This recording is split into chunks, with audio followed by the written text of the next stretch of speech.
Assalamualaikum warahmatullahi wabarakatuh. Kami dari kelompok 9 yang beranggotakan saya sendiri, Gaisa Zahra Putri. Saya Habibullah Al-Ghafari. Saya Cisya Zahra. Kami membahas materi tentang mengarang dan karangan. Ada 4 poin yang kami bahas, yaitu yang pertama metode pengaturan dan penyusunan kerangka karangan. Yang kedua mengarang dan karangan.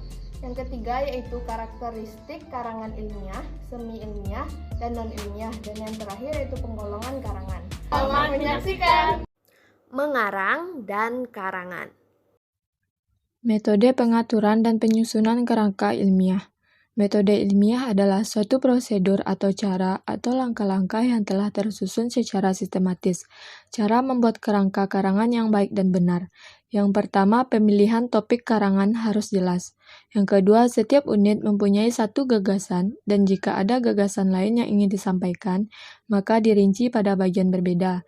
Yang ketiga, penyusunan pokok kerangka karangan harus logis, sehingga bisa didapatkan gambaran secara jelas. Yang keempat, gunakan simbol yang konsisten agar tidak membingungkan. Langkah-langkah berpikir ilmiah yaitu yang pertama adalah analitis. Analitis adalah suatu kegiatan berpikir untuk menguraikan sesuatu keseluruhan menjadi komponen, sehingga dapat mengenal tanda-tanda komponen hubungan satu sama lain. Yang kedua, logis. Logis adalah keterangan yang disajikan dapat diterima oleh akal sehat. Yang ketiga, objektif. Objektif adalah keterangan yang dikemukakan merupakan apa adanya. Yang keempat, konseptual. Konseptual adalah proses penelitian yang dijalankan dengan pengembangan konsep dan teori supaya hasilnya dapat dipertanggungjawabkan. Yang kelima, empiris. Empiris adalah metode pengamatan yang dilakukan menggunakan indera manusia, dan metode yang digunakan juga bisa diketahui dan diamati oleh orang lain. Selanjutnya yaitu cara penyusunan kerangka ilmiah. Yang pertama, menentukan judul karangan ilmiah, di mana judul suatu karya merupakan gambaran singkat inti tulisan. Yang kedua, membuat abstrak atau ringkasan.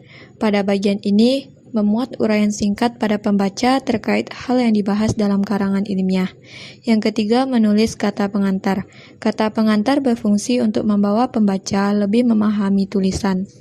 Pada kata pengantar terdapat gambaran umum, masalah yang dibahas dan latar belakang penulis secara umum. Yang keempat, membuat daftar isi. Pada daftar isi karangan ilmiah berisi bagian pokok tulisan.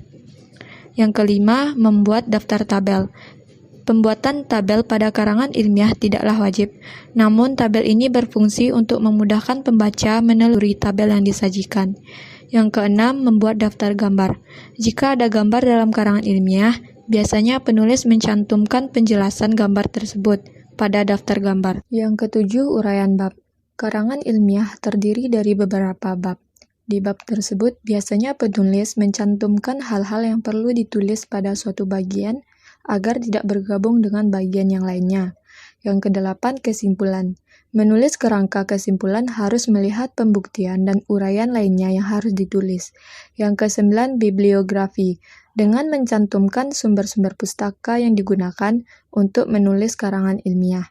Yang ke-10, apendik. Apendik ini berguna untuk meningkatkan pemahaman pembaca tentang seluruh hal yang dibahas dalam karangan ilmiah. Yang ke-11, indeks. Indeks disusun sesuai abjad dan memuat petunjuk yang berupa nama, serta masalah pokok yang dinilai penting. Yang terakhir yaitu daftar riwayat hidup. Riwayat hidup merupakan keterangan tambahan tentang diri penulis. Selanjutnya mengarang. Mengarang adalah aktivitas menuangkan ide atau gagasan ke dalam sebuah karya tulis dengan tujuan tertentu. Mengarang berarti menyusun atau merangkai.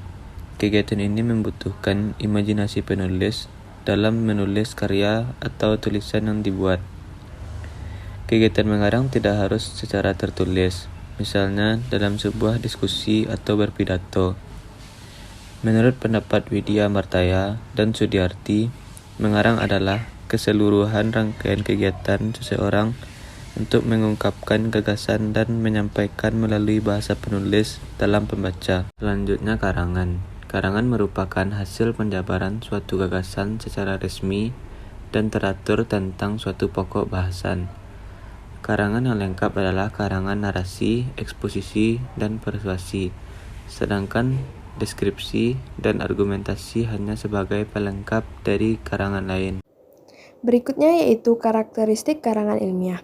Karangan ilmiah adalah tulisan yang berisi argumentasi atau pendapat yang dikomunikasikan lewat bahasa tulis yang formal dengan sistematis metodis dan sistematis analitis. Ciri-ciri karangan ilmiah ada 3, yaitu hasil penelitian yang faktual dan objektif, yang kedua yaitu bersifat metodis dan sistematis, dan yang ketiga yaitu tulisan ilmiah menggunakan laras ilmiah yang bersifat lugas. Selanjutnya yaitu karakteristik karangan semi-ilmiah. Karangan semi-ilmiah adalah tulisan yang berisi informasi faktual yang diungkapkan dengan bahasa semi-formal, namun tidak sepenuhnya mengikuti metode ilmiah. Contohnya yaitu artikel. Ciri-ciri dari karangan semi-ilmiah ini yang pertama yaitu merupakan sebuah tulisan ilmiah namun tidak memiliki format yang baku. Yang kedua, fakta yang ditulis disimpulkan secara subjektif. Dan yang terakhir yaitu karangan ini bersifat argumentatif dan persuasif.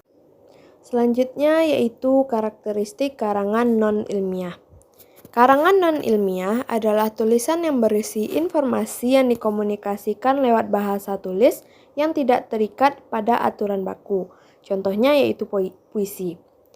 Di karangan non-ilmiah ini juga mempunyai ciri-ciri. Yang pertama, tulisan juga berdasarkan fakta pribadi dan faktanya disimpulkan bersifat subjektif. Gaya bahasa yang digunakan yaitu konotatif dan populer. Yang ketiga yaitu tidak terdapat hipotesis. Yang keempat bersifat imajinatif, persuasif, dan situasinya didramatisir. Dan yang kelima yaitu karangan ini tanpa dukungan bukti. Poin yang terakhir yaitu penggolongan karangan. Penggolongan karangan ini juga terbagi dari 3. Yang pertama yaitu penggolongan karangan menurut bobot isinya. Yang pertama, karangan ilmiah. Tulisan yang berisi argumentasi penalaran keilmuan yang dikomunikasikan lewat bahasa tulis yang formal dan sistematis. Yang kedua yaitu karangan ilmiah populer. Bahasa yang terlalu teknis dihindari dan digantikan dengan istilah-istilah umum. Dan yang ketiga yaitu karangan non-ilmiah, yaitu karangan yang tidak terikat pada aturan baku. Yang kedua yaitu penggolongan karangan menurut cara penyajian dan tujuan penyampaiannya. Yang pertama yaitu narasi.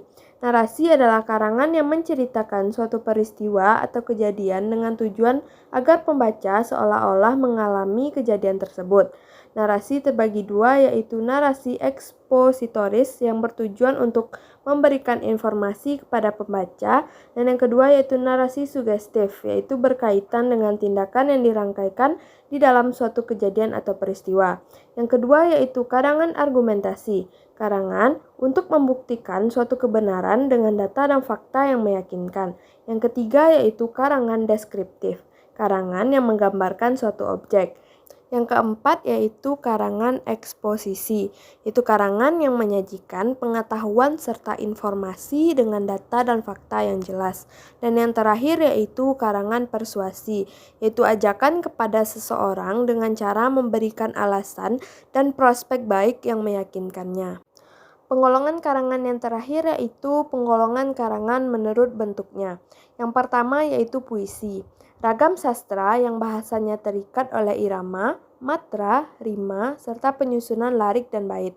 Yang kedua yaitu prosa, sebagai karangan bebas dan tidak terikat oleh kaidah yang terdapat di dalam puisi.